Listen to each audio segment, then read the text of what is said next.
Going through a global health pandemic was tough. Most of us experienced trauma and pain in a variety of ways, whether losing loved ones, being isolated from family and friends, and not knowing what to expect in the aftermath. Some scholars have suggested that we've been through multiple pandemics over the past few years, in part because COVID-19 exposed and exacerbated long-existing inequities and injustices, such as police brutality, violence, global warming, economic and healthcare disparities. I'm sure you can name other major issues that are important to you. When dealing with multiple pandemics, it can be difficult to understand which is most pressing in your life. For some people, the global health pandemic concerns, as serious as they are, took a backseat to more pressing concerns like unemployment, feeding their families, and fear of being subjected to police violence. I want to focus on two of many wicked problems in education and society: mental health and wellness, and justice and humanity.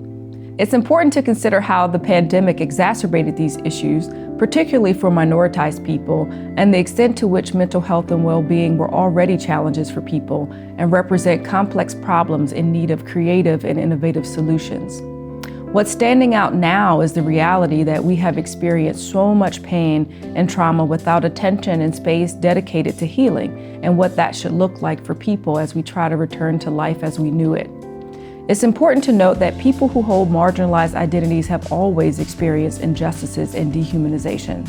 The global health pandemic exposed and doubled down on inequities for minoritized people, from lack of access to healthcare and vaccinations to violence and unjust murders, which all can take a toll on one's mental health and wellness. I want to share a story about how I approached this as a scholar leader.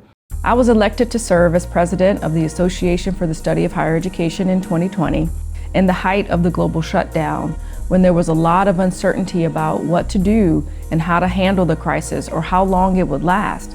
In my planning year as ASH president, I felt compelled to figure out what I needed in that moment to take care of myself and my family, but also what the association needed in and after this critical social moment. It was tough for me during the shutdown. My mental health and well-being took a hit. I didn't realize that how I lived my life pre-pandemic was so much a part of how I also sustained my mental health and well-being.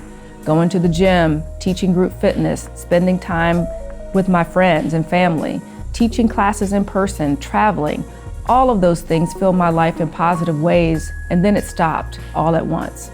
It was also during this period when my routines and rituals were disrupted that so much injustice was happening, with the murders of George Floyd, Breonna Taylor, Ahmaud Arbery, and many more.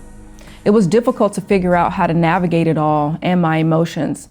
I spent a lot of time reading, writing, and thinking about it all and what it means for education and society. I read and reread the work of scholars like James Baldwin, Nicole Hannah-Jones, Michelle Alexander, Isabel Wilkerson, Bell Hooks, Ibram Kendi. I re-engaged and deepened my learning about the history, lives, and stories of Audre Lorde, Ella Baker, Shirley Chisholm, Nina Simone, Sojourner Truth, Zora Neale Hurston, Lucille Clifton, Ida B. Wells, Mamie Till Mobley, Claudette Colvin, and so many others. What I realize now is that I was actually drawing inspiration from them because they've all been through struggles that were far worse than this moment, yet they held on to hope and resisted oppression in powerful ways. One of the cool things presidents get to do is select a conference theme for their presidential year. The theme for the 2022 ASH conference under my leadership as president was Humanizing Higher Education. Seeing and experiencing so much devastation and dehumanization, not just in the United States, but all over the world, compelled me to consider and invite others to consider what it can mean to humanize higher education as a path forward during uncertain times. I developed a model for humanizing higher education that I presented during my presidential address that is rooted in indigenous knowledge and humanizing values. The model consists of 5 elements: healing, critical hope, solidarity, collective action, and community, all designed to span research, policy, and practice. As we engage these elements as scholar leaders, they have the potential to humanize people, space, and place, and help us solve complex problems in creative and innovative ways that value all people and their health and overall well-being. To learn more about the Humanizing Higher Education model, please read my presidential address published in the July issue of the Review of Higher Education. As you begin your undergraduate journey, remember that higher education can be a place where people can be their authentic, holistic selves. It's the first time that many students see and experience this level of diverse people and perspectives. Resist the urge to fear what you don't understand. Instead, use humanizing values of care, respect, authenticity, compassion, and love to challenge yourself in healthy ways. Get curious about challenges and your emotions to learn as much as you can about what you don't understand or know. Deepen your critical thinking skills and make sure what you're learning about others, unlike yourself, is complete, accurate, and rooted in truth. Make room for new perspectives and new ideas. That's where innovation and creativity lies.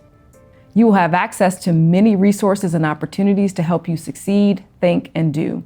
You will also be challenged in new and different ways, both inside and outside of the classroom. It will be important for you to take care of yourselves and others as you're learning and engaging in community.